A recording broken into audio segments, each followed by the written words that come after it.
The last 3 years have forced us to think hard about the policies and programs we need in order to make work better for more people. By paying attention to what makes a difference and then pushing for it, these three women won wider opportunities and better benefits at their companies. Myra Orndorff, a senior manager at Capital One, campaigned for more part-time tech jobs after she went part-time herself as a way to stay in the workforce while raising 4 kids. Becky Gunther persuaded Raymond, the advisory firm where she leads compensation and benefits, to give its employees free maternity support, elder care, and mental health counseling.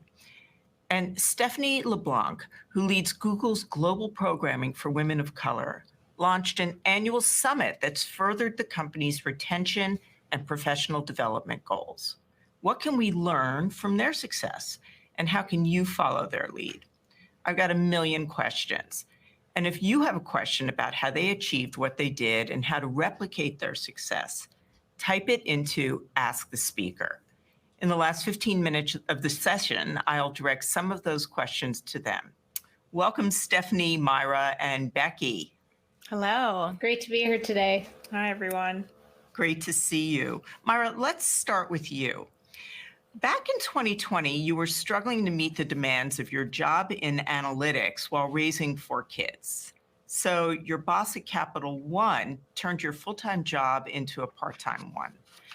The reason you're with us today is that you campaigned to turn that special exception, turning the full-time job into the part-time one, into a benefit available to more employees. Today, Capital One's technology department has 5 teams made up of 26 employees who all work between 20 and 32 hours a week. So let's go back to the beginning. Why was it important for you to turn that special exception into more of a rule? Well, I knew that I wasn't alone. I knew that I had friends and coworkers who could relate with my need. And I was also spending time helping our tech organization with analysis on talent challenges.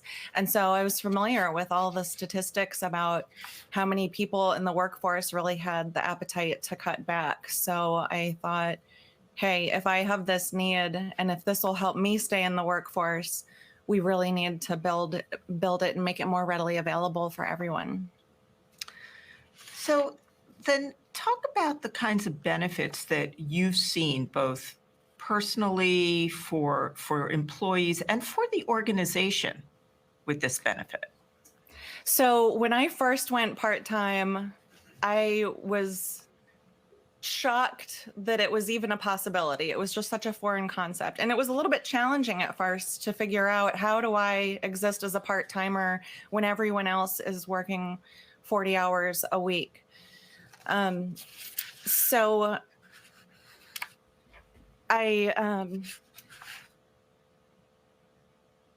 I'm sorry, could you repeat your question? I was getting caught up in my own story. Oh no, I do that all the time.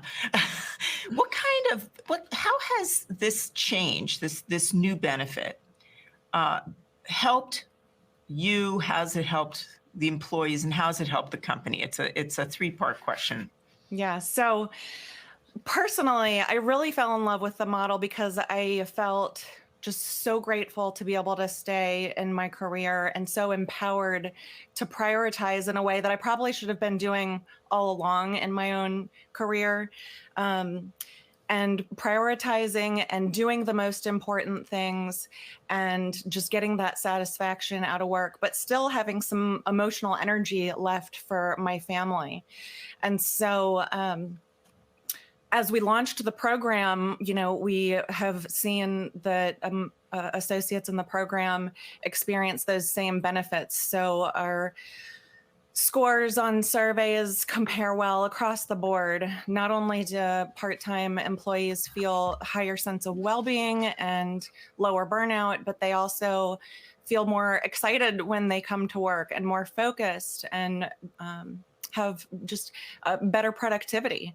And so these employees also have higher intent to stay with the company, which of course leaders really love to see. Yeah, absolutely. So, I noticed that Capital One chose to make teams entirely composed of part-time employees rather than mixing together part-time and full-time. What's going on there? Why are they doing that? That idea stemmed from my own experiences of being an only. And I think that happens not only when you're an only part-timer, but also anytime you're an only, there's challenges. And so we initially started with the whole teams of part-time roles to provide peers for mutual support and also to kind of elevate the challenges, the potential challenges that the individuals would face, make sure that those were elevated and visible to their managers and leaders. But moving forward, we definitely don't think that part-time roles should only be in entirely part-time teams. And we're absolutely looking to expand now into freestanding roles. So it sounds as if the part-time role has become accepted and embraced and more mainstream. Is that right? Well, we're getting there. I have to be honest. I thought that once we tried this and I made a few presentations about the results, that everyone everywhere would start creating tons of part-time jobs. But most of these roles were created by senior leaders of pretty large organizations that saw the business case and got excited about it. But in conversations with individual hiring managers, I've realized that most job openings come because an individual manager of maybe a team of 5 has someone leave, move on to another opportunity, and they have one open headcount. And so it's hard, despite the metrics and the great business case, for that individual team, that individual manager to say, hey, let me replace this full-time position with a part-time position, because they feel like they'd be giving up capacity. And I can understand that. So we're, still in the midst of this journey. But I'm optimistic that maybe the solution is something as simple as just starting to embrace the decimal point. If a hiring manager is given a headcount target of 5.6, then they're probably going to create a part-time position.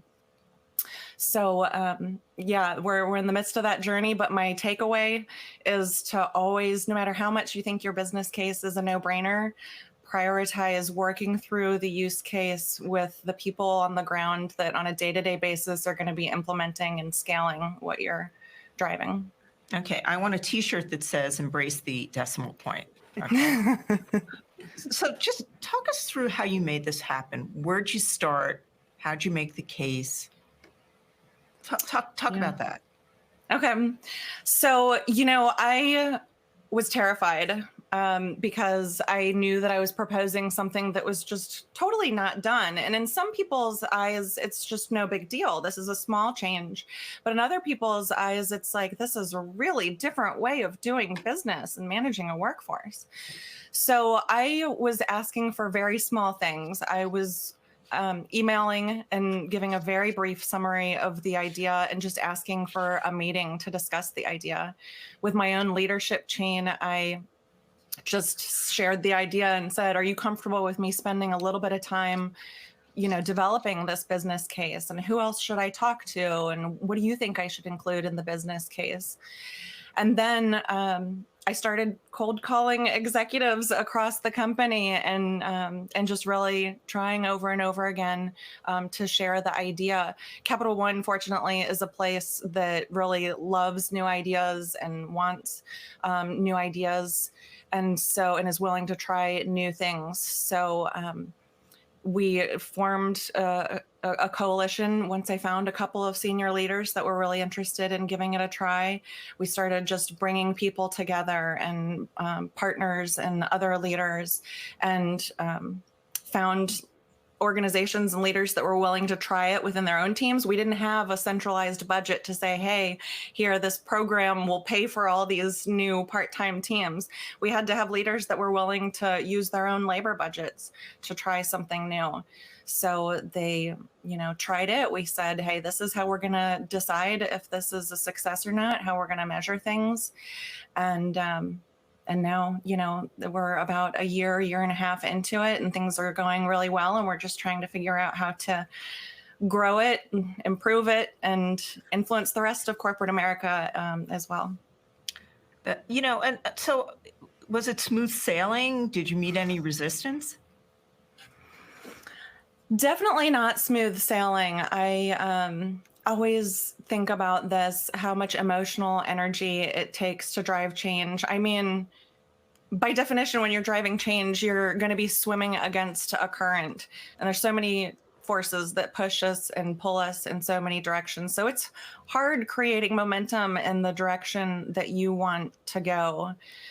But I manage this in a couple of different ways. I try to build in recovery time for myself when I know I have like a tough meeting coming up or an event where I'm speaking and I'm nervous. For this event, I have an hour after this event until my kids come home, and I am not going to spend that hour checking emails or knocking out additional tasks. I am going to give myself some recovery time to walk, pray, process, think about future ideas.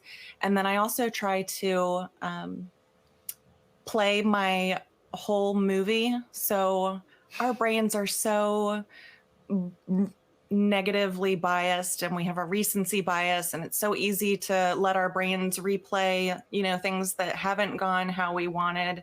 And with the ups and downs of the journey, I have really found it to be helpful to think about the importance of the destination that I'm driving to, the progress that has happened, and then also not just this journey, but also my entire, life story. Like, hey, if I'm living with intention, and I should find satisfaction in that and not try to seek it in just those individual moments or milestones. I love that notion of playing your whole movie. Stephanie, I'd love to ask you a few questions. You helped launch Google's Summit for Women of Color, and it has become a central part of the company's retention and development strategies. So can you talk a little bit about how this has actually helped women of color and Google, this summit that you've organized? Sure. So the backstory of how this actually all got started, we had our first and largest gathering of Black women at Google in 2018. And that came out of, or was rather, the brainchild of Melanie Parker, who's our Chief Diversity Officer, and Felicia Butterfield Jones, who's our VP of Partnership and Engagement. And I likened myself to the doula that created this beautiful and meaningful space for this community to gather. And it was based on data, so both qualitative and quantitative data that said that Black women were having a disparate experience from the rest of the Google employee base. And so given that, that gave us a moment for action to bring together the community so that they can see, feel, hear one another, and have this moment. And it's since grown and expanded to include women of color, where we have a yearly gathering, albeit now it's virtual. We're still in that space here in 2023, but virtual gatherings for women to experience community development, a signal from the company that we are dedicated to investing in them. So you said that this started in 2018. Excuse me. Set the scene for us. What was going on at the time that prompted you and your colleagues to launch this event? Sure. So Google does two things. One is launch a publicly diversity annual report. And that is a report. We actually just launched our 10th edition of that about a week or so ago. And it gives data around our hiring, representation, attrition numbers across a number of demographics, as well as these qualitative stories around the work that we're doing, the moment that we're in. And so in 2018, like I said, there was data that showed that there was this disparate experience for Black women. And so the idea behind that was, okay, we need to do something to signal to this community that that we hear and we see the feedback that we've gotten for them. We know what the numbers look like, and that we want to invest in making a difference for them.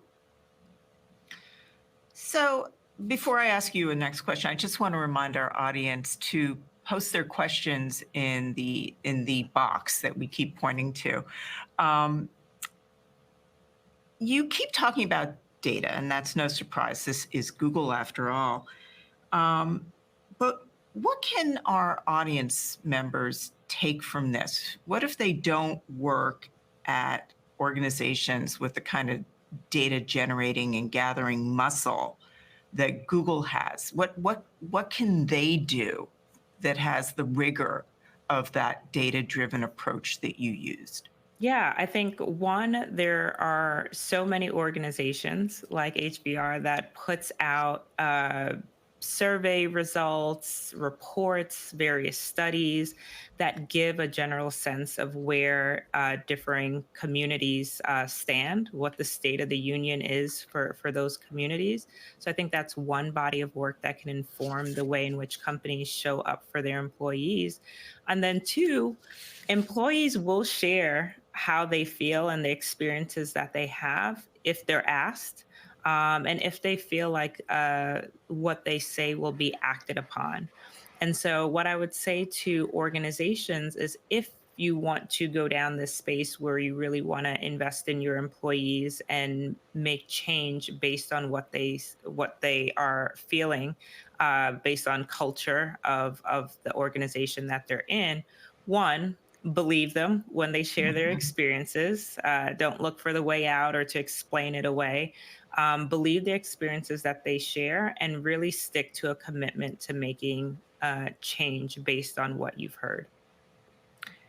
So I'm very struck that this is an event, and a lot of organizations would regard an event as a kind of nice to have, but not an essential part of a DEI strategy or a talent development strategy.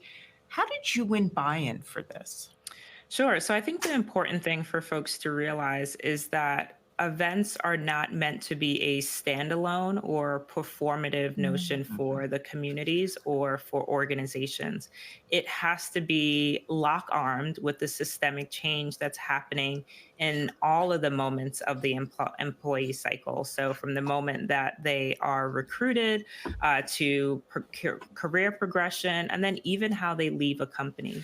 And so, if we're doing the work in all those spaces, then those events feel like an add on and an integral part of the overall investment that we're taking for employees, and not just this shiny event that happens. I think the other piece too is, when you have an event, it shouldn't be, all right, see you in 364 days, right? I think it's really important to say, okay, this is a moment in time. This is investing resources, financial, time, all of these things. And then what? What's the next part? And so, what I think we've done extremely well within this body of work is create. Sort of standing leadership teams, what we call ambassadors, that represent each of our offices across the US and even now global, so that they can continue the connection, continue the community building on a local office basis. Again, with the space where we're in hybrid and virtual and trying to figure that out, has been an interesting challenge that we've taken on. But the important piece is that commitment to continue the drumbeat of engagement, the drumbeat of listening and feedback, and meeting the moment for where communities are, so that it's not just this annual event that they look forward to with silence in between. So I want to turn to you now, Becky. you are with Raymond, and there you chair the financial service. It's a financial service firm, and you chair the Women's Initiative Network Council, in addition to being the director of Total Rewards. The benefits that you won are really, really generous. It's free counseling sessions, on-call pre and postnatal coaching, and elder care consulting. How did you persuade the company to do this? I think similar to my co-panelists, it's back to connecting those dots for leaders between what the people in your organization or potential, future employees will value as far as benefits go and what their families will value, but then also what are those positive business outcomes that also are intertwined. So many things are interconnected. I think it's really important that when you're trying to gain that buy-in, you're really connecting those dots via feedback from your employees, as well as other external data, maybe even aggregate claims data if you're in a position where you can get that, and really tying that all together to help them understand that not only is this going to provide value for your employees and impact their lives and their families' lives, but also impact the business in a positive way. So we also conducted benefit-specific engagement surveys to gather and listen to that employee feedback. And then we also did a lot of external benchmarking with a variety of sources. And we looked at our aggregate healthcare claims data to see how is this connected to impacting behavioral health outcomes or other comorbidities that we might be seeing. So, a lot of this is intertwined, but you do have to help connect those dots. So that's sort of where we started. And then fortunately for us, the caregiver support platform that we ended up partnering with, CareLoop, they actually let us do a pilot program before we even officially signed up with them. And we had one of our associates try it out for 6 months and share their experience. And it was such a positive experience that connected with all this other data really sort of, sold itself, so to speak. Well, I notice you've said we did this, we had a partner. How did you get people to sort of join the cause, to team with you? So I am very big on collaboration, both with internal team members, whether that's fellow HR team members or other leaders throughout the organization. We have an amazing healthcare task force that I lead, that we have key leaders alongside me sort of making these final determinations on, what do we think we want to focus our time and energy on from a benefits perspective. And then our external partners, we have an engagement survey partner who is just phenomenal. And then our insurance broker too. I feel very, very lucky that we have an amazing client service team we work with. We have a well-being strategist we work with. And all those partnerships, those relationships that you can build can really help you propel things forward in a meaningful way. So I would say those key relationships that you can build both internally and externally are just critical to pushing your organization forward if you're trying to drive change. So, we've gotten sort of briefs from each of you, and I wonder, as we turn to you as a group, you've each had a chance to listen to your co-panelists' stories. And I wonder what you've picked up from each other that you're going to take into your next project, your next campaign. And I'll go to you first, Myra. What did you hear from Becky or Stephanie that you thought to yourself, yeah, I'm going to do that next time? So I find encouragement to hear from Becky that she also used individual stories. So when I was presenting my business case, at times I would lead with my own personal story, and the audience would be so drawn in and engaged. I think that vulnerability and that relatability was there. You know, the data is important, but it needs to be rounded out by that story. But at times I actually got some people saying, hey, you're making it too personal, or hey, let's stick to the data. And I listened to that feedback, and I still think that there is, you know, you do need to be very intentional about the use of stories and examples. But I think that I don't think that I'll hesitate as much in the future to do that, to really paint the picture for partners and leaders with personal and, you know, my own story and with the stories of others, making sure that I capture all of those stories. So many people have come and volunteered.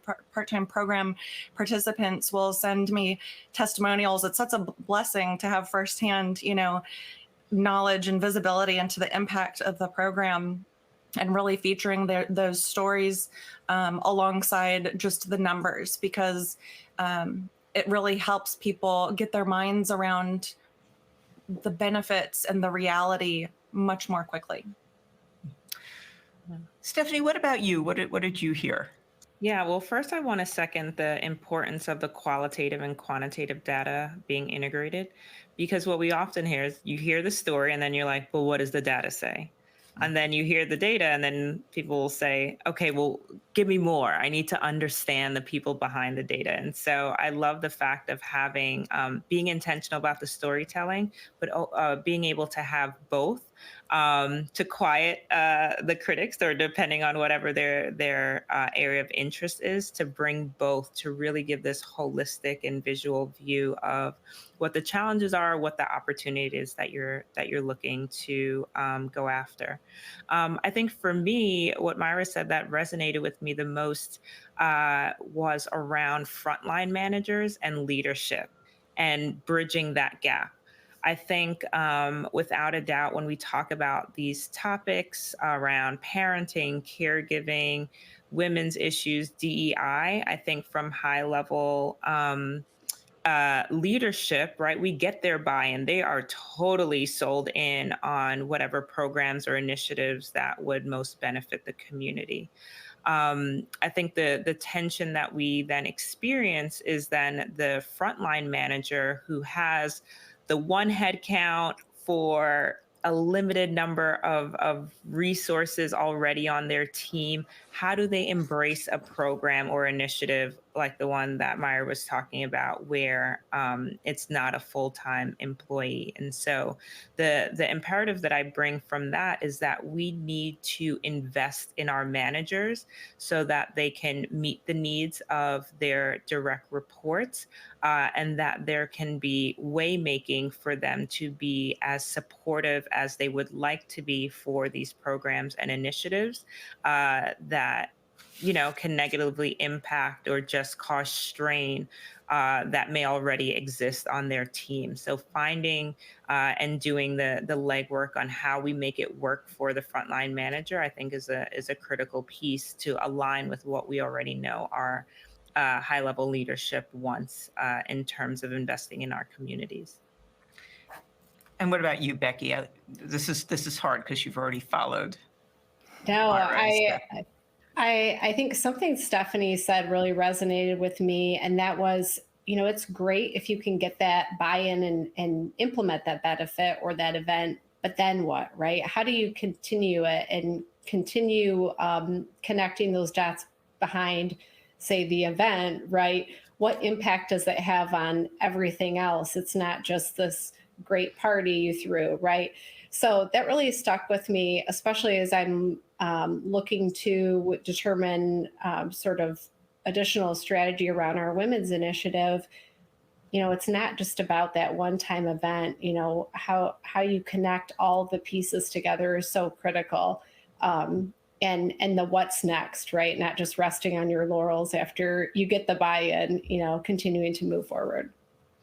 Okay. Okay, as I listen to your stories, one thing hits me, and that is, well, many things hit me, but one thing that hits me particularly hard is that you each put yourself out there. You really took risks. You fought.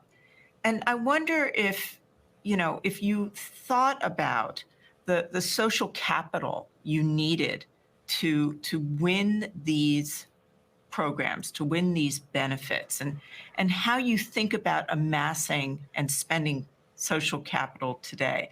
Does anyone want to jump in on that one first? I can.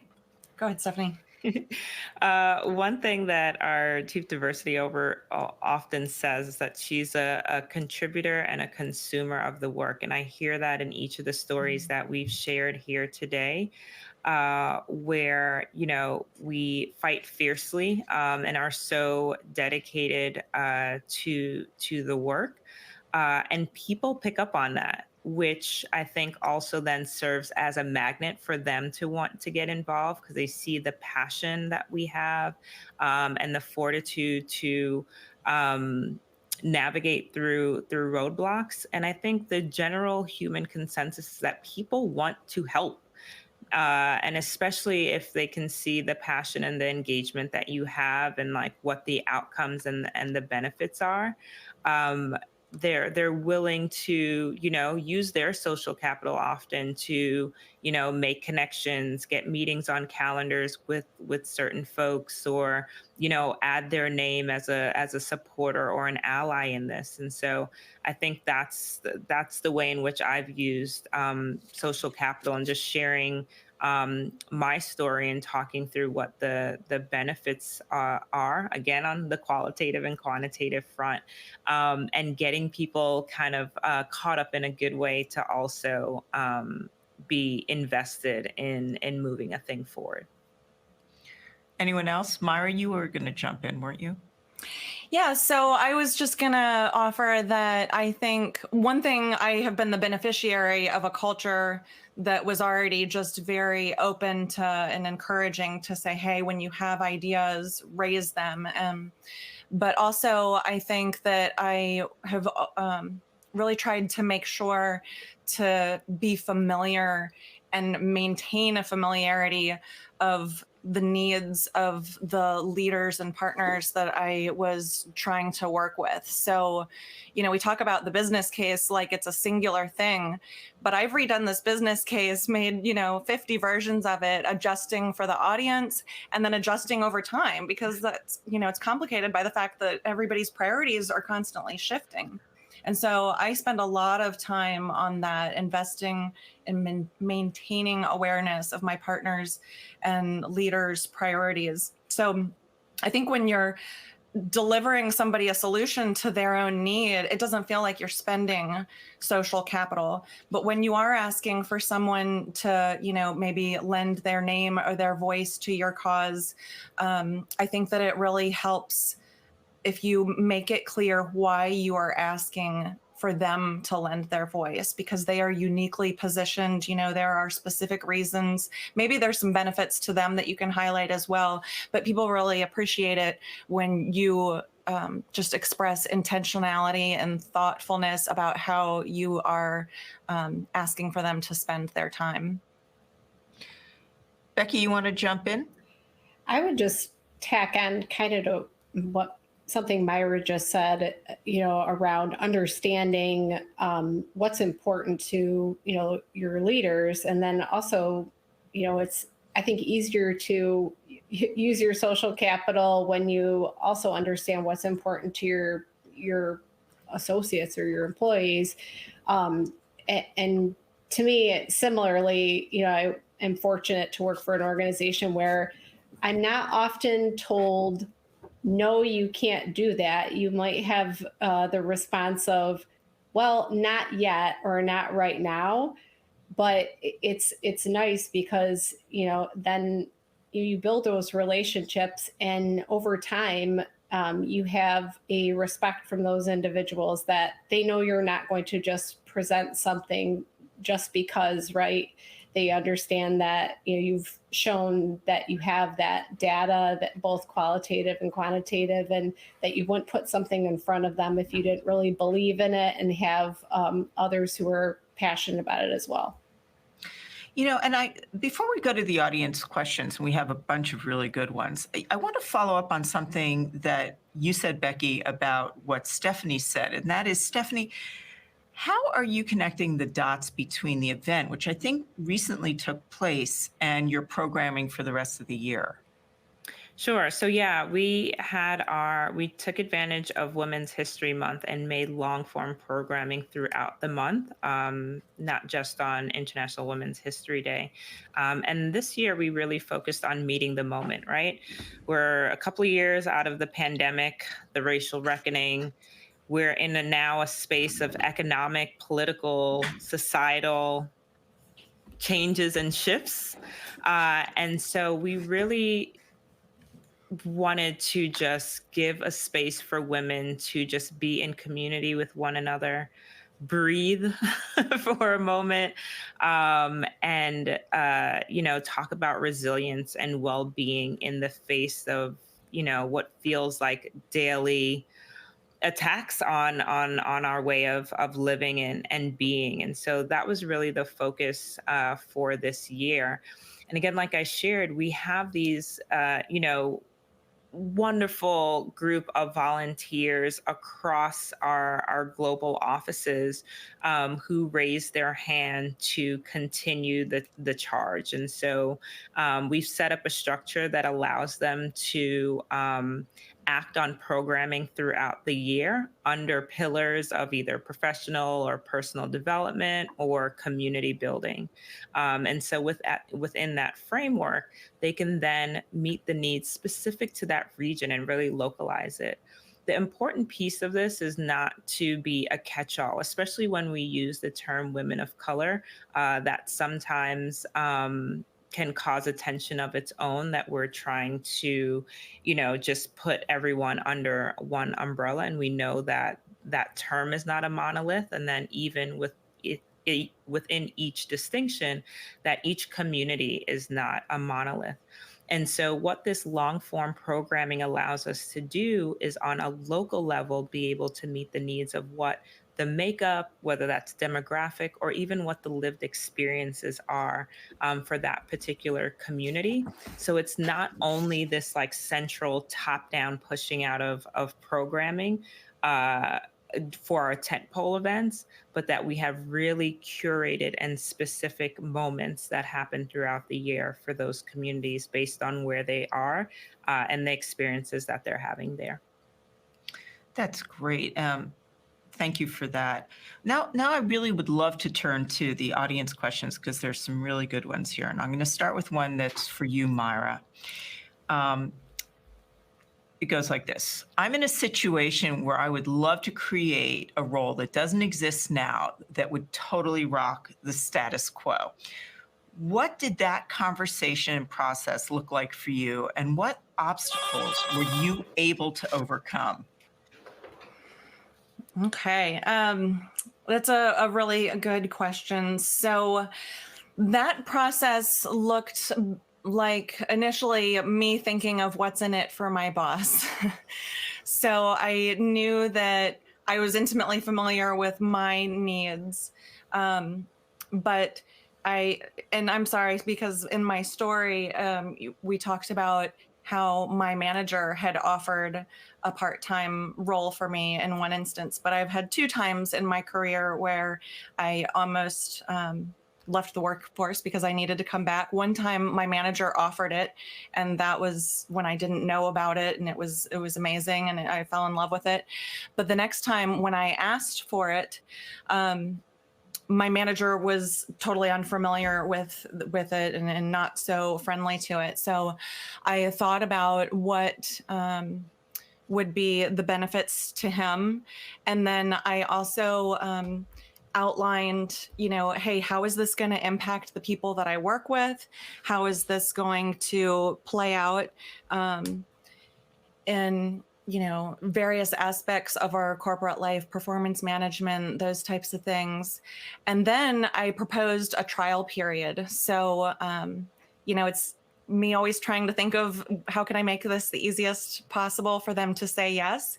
And so I said, let's try it. In fact, I said, let me just use my vacation time for this for a little while. So we don't even have to make any system changes and just see if it's going to work. And then we'll both, we'll regroup and see if we think it's working well and make a decision about more long-term after that point. So that's a recommendation that I have for everybody. Consider a trial period. It's a little easier to say yes to. Yeah, much easier to say yes to. So interesting question from Ellen in our audience, and I'll direct it at you, Becky, first. Have you gotten any pushback on your initiatives as businesses are trying to get back to normal or are facing, tough economic times ahead? Are the original business cases still just as strong, or have you had to adjust them? I think for the benefits that we've recently implemented, I honestly don't think they're necessarily impacted by economic conditions, because if I've done my job well from the get-go, connecting those dots between what associates value, what their families value, and then that business case of what positive outcomes this is going to provide to our business, I think the cost of that benefit, it's going to end up being somewhat of a wash. Whether that's because you can retain people or you can attract talent.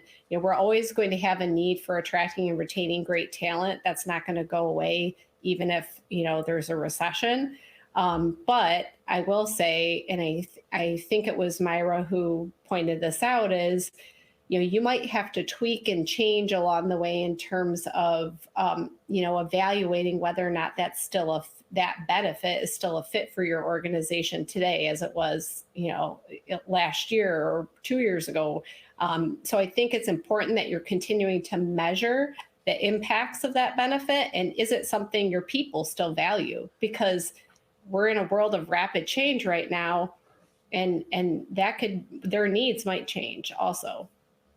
Yeah, and that point you make about talent retention, it is so expensive to Replace churn. them. Yeah, exactly. Churn is so expensive. It slows things down. The three of you are in businesses and have skills that are so highly valued. I just think that that's a pretty hard argument to dispute. So let me say, the Stephanie, Becky, or not Becky, Myra, do you have any thoughts about, whether or not you need to adjust the benefits you fought so hard for, or the program you fought so hard for, Stephanie, as we face tough economic times? Yeah, I think that the answer is no. We still need to stay the course. I think there's some creativity in play in terms of uh, what it looks like. Again, hybrid versus virtual versus in person.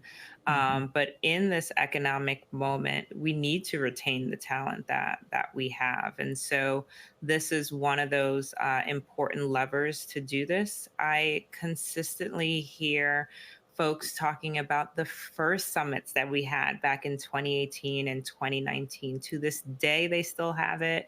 We offered headshots in one of the events, and it's to this day still the headshots that you see in folks' profiles, both internally and externally.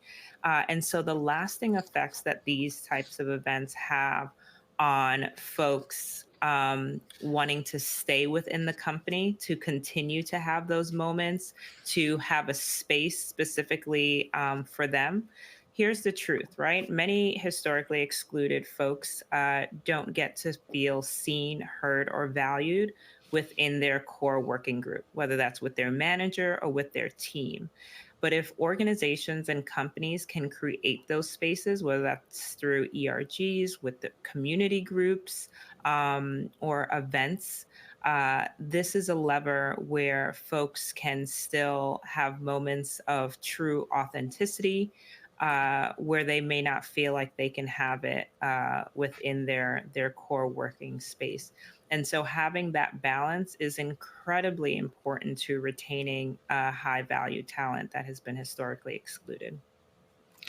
So, Stephanie, let me throw another question at you from our audience.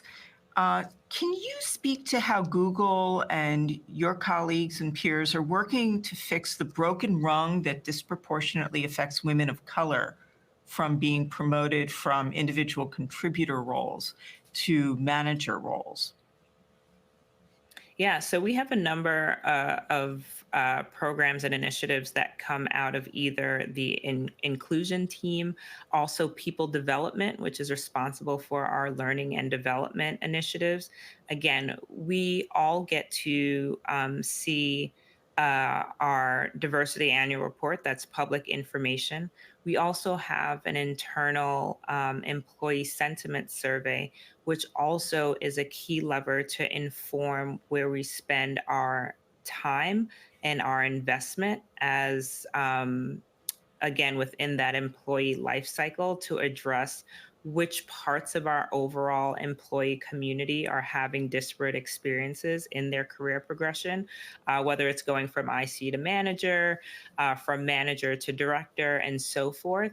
And so when we're able to zone in through data on what those quote unquote hotspots are, then we then know what resources and where we need to embed those resources within the company. And so that's been our strategy to address that.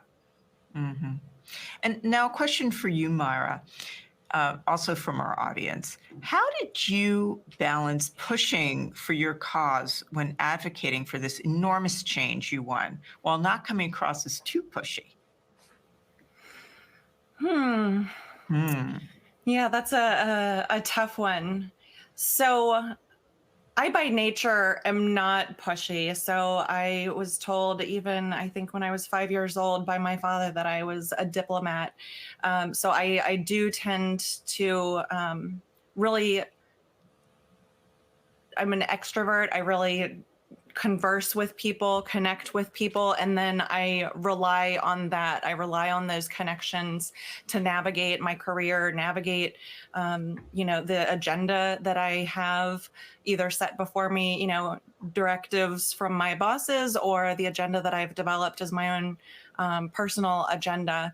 So, I think really investing in relationships in the midst of pushing, for the change that you want, not ever steamrolling, not, being cautious, not to be disparaging of existing processes, or, you can easily misstep when you're trying to illuminate the problem so that you can propose your solution. So you have to be very intentional and cautious there, and highlighting the need in a way that is not disparaging to anything that somebody might have personal association with the way that it is today. And so being cautious there, and then kind of, my own personal story is personal, but the data is not. And so that's, that well-rounded story builds a little bit of protection for you that, hey, the data is saying this, and this is needed. So I think all those things kind of work to combine to hopefully not be seen as pushy. Yeah, and again, we're hitting on this idea that you need the data to strengthen your argument, but the personal story brings the data to life, right? It's that's what makes it kind of irresistible. Here's a question I'm going to throw at both Becky and Stephanie. How can you share ways to keep track of the rapid change and keep assessing needs as they change? Is it all about employee engagement surveys and focus groups and town halls? Is there more to it? Do you need to balance approaches? Talk about that. And why don't you start, Becky? Sure. I do think the engagement survey is a good place to start, when you can listen to your associates and listen to those ever-changing needs. But one thing we're doing more of now, instead of just focusing on an annual engagement survey or even, a couple surveys a year, we're starting to do more of these short pulse surveys. So you can have a very short list of questions. We hear a lot, I think, and especially as the pandemic went on, that people were getting over surveyed, right? But I think if you're keeping it very pointed to information that you're looking to glean from those employees, and then as Stephanie had mentioned before, that they can see that you're listening and taking action on that. I think it is a key way to understand whether or not something is still a benefit that is valued, and that you're placing your budget dollars wisely. And then I know for us, we look a lot at our aggregate claims data, because we can tie together both that feedback from our associates, but then also what is it looking like from a health outcome standpoint? A lot of these work-life benefits, they're not just nice to haves from managing stress and maybe not feeling that burnout, but they have health impacts. And we can tie those two together and determine, where we want to set our priorities going forward. What about you, Stephanie? Yeah, I think what I'd add there, because we too do pulse and then the sort of bigger moment surveys, creating pathways for feedback, bi-directional pathways for feedback. So top down, but also bottoms up. And we do that through the 17 plus employee resource groups that we have at Google. So not only do we have these snapshots, but we have a pathway for issues or opportunities to be raised to leadership through these groups. And then the other major point here is that even in moments when we get to parity or reach our goals, it's not enough to say, and we're done and move on to the next one, because we need to ensure that that parity is consistent and maintaining over the span of time. And then also what we're seeing now too is the definition or what we have traditionally defined as minority or underserved or historically excluded. All of these things are changing or expanding rather. And so there are more communities now that are feeling excluded, that are being targeted. And so the way for us to think about it is that we always need to have our head on a swivel to see spaces and places where our folks are not feeling included or not having a sense of belonging and who they look like. It's not the typical, oh, just women. It's not, oh, it's race and we need to support the Black communities. The folks who are being marginalized is growing. And so we need to remove what that avatar has traditionally looked like and make sure we're meeting the needs of all of those communities. Well, unfortunately, we've run out of time. That was a great note to end on. Stephanie, Myra, and Becky, I am so grateful to you for taking the time and sharing your stories and insight with us. Thanks for joining us. Thanks for having us. Thank you for having us.